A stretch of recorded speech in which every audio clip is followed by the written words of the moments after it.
Yon, welcome back ulit sa aking YouTube channel, Kong Els Only Bike. So dito tayo ulit sa Tribe Cycle dito sa JP Rizal, Concepcion Ono, Marikina City. For today's vlog, ang ating i-vlog is mga mountain bike na 20,000, nasa around 20,000 pesos. Ayan, so pwedeng below 20,000, pwedeng 20,000 pataas. Yun. So yun ang ating i-vlog dito sa Tribe Cycle. So kung bago ka pa lang sa aking YouTube channel, please consider to subscribe para updated ka sa lahat ng mga bagong upload na videos tulad nito. So tara, samahan nyo ako. Let's go. Napansin ko dito, marami silang mga high-end na mga mountain bike dito. Ayan, no? Gaya nito, halos mga high-end to. Yan, mga carbon loady yung iba dito. Yan, start tayo dito. 1x10, naka-Giori na. Pardus 27.5, 55,000 pesos. So pasensya na, hindi na natin masilip yung likod nito. Ayan, sa sobrang congested po yan, dikit-dikit po yung mga bisikleta dito. Aero shock na po yung fork nito from XCR Santor na remote lockout. Yan, Shimano yung hydraulic. Diba? So next natin, Pinewood Climber Carbon Loady, 38,000 pesos, 27.5 ang sukat nito. Shimano pa rin yung hydraulic nito. Yan, nakalutik na yung mga baby nito ha. Yan, carbon loady po ito. Ang ganda ng transition ng batalya nyo. Nasa 12 speed to kasi ang laki ng cogs niya.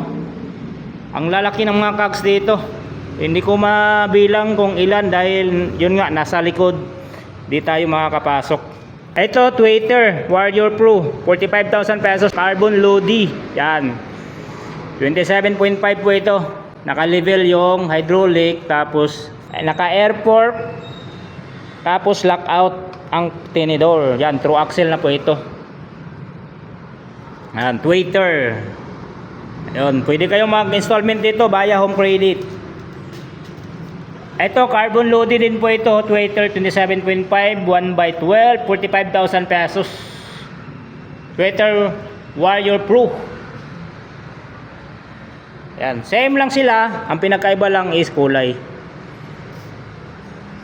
Itong next, Submit naka-Giori, 1x12, 27.5 yan, 34,000 pesos. Naka air shock na po yung tinidor, naka-lockout.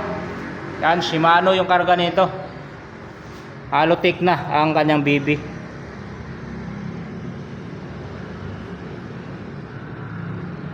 Itong next, Submit din po ito. Ayan, Giori yung karga, 36,000 pesos, 29er. So pasensya na, congested kasi hindi na masyadong makakalapit. Diba? So yun. Next natin dito kay Twitter, 1x13 na to, 29er. Warrior Pro din po ito, 30,000 pesos. And take through yung preno, naka air shock, tapos remote lockout. Halotik na rin yan. Ito, Twitter Warrior Pro, ganun pa rin, 30,000 pesos. Nagkaiba lang sila ng kulay. Ito, Twitter din po, Warrior naman to na holographic, tama ba? SRAM SX yung karga, 43,000 pesos, carbon loady, 1x12. Yan, SRAM level, diba? SRAM SX. Ayun yung hydraulic niya, diba? Ang ganda. Etong next, 29er na KTM 1x12 Ultra Ride, 44,800 pesos. Ang lupit ng presyo talaga ng KTM. Hydraulic nito MT200, tapos naka air shock na yung fork na lockout, remote pa. Halotek, pati RD SRAM. Wow, pahimas naman KTM Ultra. Ito, malupit din to mga kabikers 29er na speed 1 floater, 58,000 pesos. SLX pang karga nito, yung hydraulic nya SLX. Tapos SRAM NX yung shifter, crankset, RD. Maxxis ang gulong, wow. Ang lapad ng gulong pang trail. Minion. DHR2 29 by 2.30. Wow, ang ganda nito. Ang sarap nitong dalhin. Pati yung hubs niya, speed 1. Yan, speed 1 soldier, naka true axle pa. Black shocks pala. Lodi, ang tinidor. Lupit oh. Lockout. 58,000 pesos. Pamain po ako nito. Dito tayo sa medyo mababa. 18,900 pesos. 29er. 2.6 Brandon Ultimate. Naka air shock na. Tapos lockout. MT200 yung hydraulic. Shimano Jory yung shifter. So 1x12 po ang setup nito. Naka halotic na yung baby. Yan. 29er po ito ha. Quick release. Ito may KTM ditong budget meal pa. 24,500 pesos. Ang lupit ng presyo. Iba talaga ang KTM. Hindi pa ito naka-hydraulic ha. Naka 3x8 lang siya. Diba? O KTM handlebar, stem, KTM, pati yung tinidor, KTM. Pero SR Santor din po ito. Ayun o. O next. 29 na Devel 1x12. Yan. 26,200 pesos. Naka air shock na yung fork. Remote lockout. Tapos zoom yung hydraulic. L2AX yung shifter. At saka RD. Halotic na yung baby. Yan. Ang ganda ng kulay na ito eh. Devel. Yan. Pwede pa rin sa installment via home credit. Sava 29er. Yan. Exodus. Giori yung karga. 26,000 pesos. Lockout lang po ang tinidor niya. Oh. From Zava. Stem Zava. Handlebar Zava. MT200 yung hydraulic. Shimano Giori 12 speed. Ang shifter at saka yung RD. Halotic na yung baby. Ito. Napakalupit din to. Oy. Speed 1 floater din pala to. 1x12. SRAM NX ang karga. 50,000 pesos. Air shock na yung tinidor. Saan ba kaya galing to? Fuse yun. Tapos true axle. Speed 1 na yung mga hubs oh. Maxis ang gulong. Minion. DHF 27.5 by 2.30. Yan. Exo TR. Tubeless ready. Naka floating desk pa. Diba? Yun oh. Stem, floater, handlebar, floater, SLX yung hydraulic, SRAM NX yung shifter at saka yung RD at saka yung crankset niya. Siyempre, halotic na yan par. Yan po. 50,000 pesos pamain po nito. Oh, pang trail.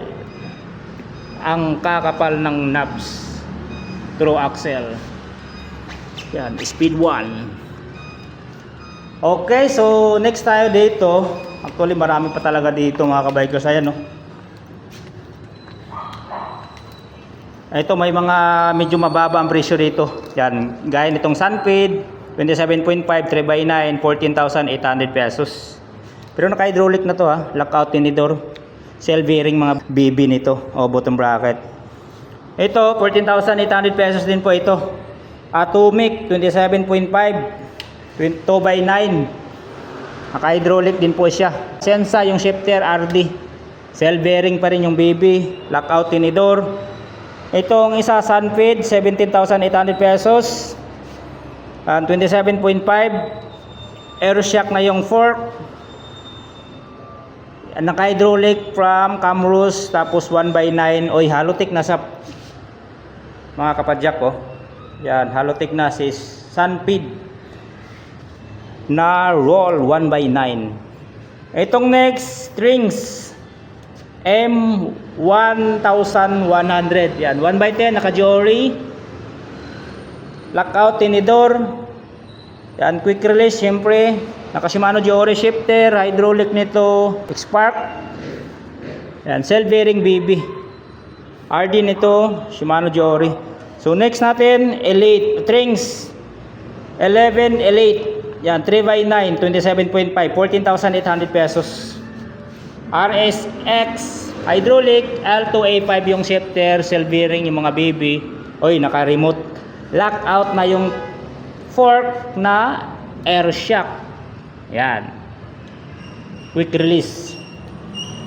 Next natin dito, si T-Reach 27.5. T-Reach na Alpha 1x13. 14,800 pesos. Air shock na po yung tinidor na lockout. Quick release. Hydraulic nito from Camrus. Shifter Schmatz. At saka yung RD niya Schmatz. Allotic na yung bottom bracket. Crankset alloy from T-Reach. 27.5 po ito. 14,800 pesos. Next. 27.5 trick. Ayan. 26,000 pesos.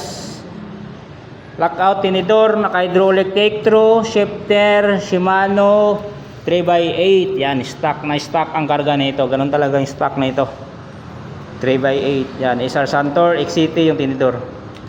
Next tayo dito kay Case 4 1x12 27.5. Yan, Conqueror. Naka-Giori yung karga. 22,800 pesos. Naka-air shock ang fork, quick release. Hydraulic MT200 from Shimano. Naka-Giori yung shifter. Siyempre yung RD niyan Giori.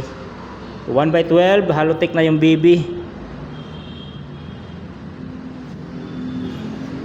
Yan, so pasensya na, cellphone ang ginamit natin para medyo maliwanag. Diba? Yan kitang-kita. Next natin Paxter na Elbrus 1x10, 27.5, 19,300 pesos. Giori po ang kanyang hydraulic. Uy, Giori daw. Pero pagtingin ko sa kanyang hydraulic, hindi naman. Shifter niya, Shimano Giori, at saka yung RD niya, Shimano Giori. Halotech na rin yung baby niya, no? Yun. Diba? Okay, next tayo. Maxxon 27.5 oil slick 1x12. Yan, Submit Edison yung karga. 27,500 pesos. Yan, no? Maxxon hydraulic Submit, shifter Submit. Yan, RD Submit. Proof set na Submit do. Halotech na rin po ang kanyang bottom bracket. Diba? Pati spokes. Yan, oil slick. Rims. Ang di lang oil slick dito, yung cogs nya. Ayan. Pati rotors nga, oil slick, seat post, seat clamp, stem, headset, spacer. Ay, hindi pala. Kala ko spacer. Okay, next tayo dito kay Saba 27.5. Yan, Saba Exodus, naka-Giori 1x12, 26,000 pesos. Naka-lockout tinidor, hydraulic nito MT200 from Shimano, shifter at saka RD Shimano Giori na 12 speed. So Halotech na rin po yung baby niyan. Next natin ito, Sunpeed Ace 1x12, SRAM ang karga, 27,400 pesos. 27.5 po ang size nito. Naka-air shock na siya na lockout. Si steer Jackrabbit ang gulong, quick release. MT200 yung preno. Powered by Shimano. Tapos naka-SRAM NX yung shifter, RD. Halotech na yung BB. Next. Sunod, Aerowick Thunder 1x10. Yan, 27.5. 18,900 pesos. Air shock na rin yung fork na lockout. Superlink yung hydraulic. Yan, Giori yung shifter. Of course, yung RD niyan, Giori. Halotech na rin po ang kanyang bottom bracket. Yan, quick release, syempre. Next natin, si Racework 27.5. Yan, Liberators 1x10, 17,500 pesos. Air shock na po ito, na lockout, quick release. Yan, hydraulic Shimano. Yan po. Giori ang shifter, of course, ang kanyang RD, Giori din po yan. Halotech na rin po yung BB niyan. Okay, next natin, itong Pinewood. Si Pinewood, Pinewood Trident Flux 3x9, 27.5, 15,000 pesos. Lockout ang tinidor. Shimano MT200 ang hydraulic. Shimano Altos ang kanyang shifter. Yan, 3x9 po ang setup nito. Ayan po. Siyempre yung RD niyan, Altos din po yan.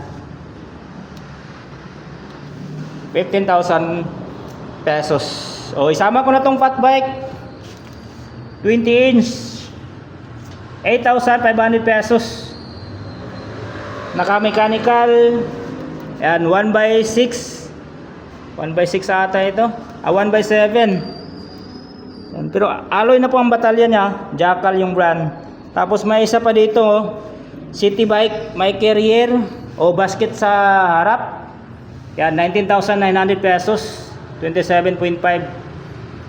Yan, 2x9, naka-hydraulic na. Altos yung shifter, pati RD, tapos naka-lutik na yung baby. Ayan, no, tinidor nyo. Touring bike. So ayan po, hanggang dito na lang po ang ating vlog. Ayan, kung mayroon kayong nagustuhan dito sa mga mountain bike nila, ayan, pwede kayong pumunta dito sa Tribe Cycle, dito sa JP Rizal, Concepcion, Ono, Marikina City. Ayan, so hanggang dito na lang. Salamat sa pagsama. Kong Els Only Bike. Q!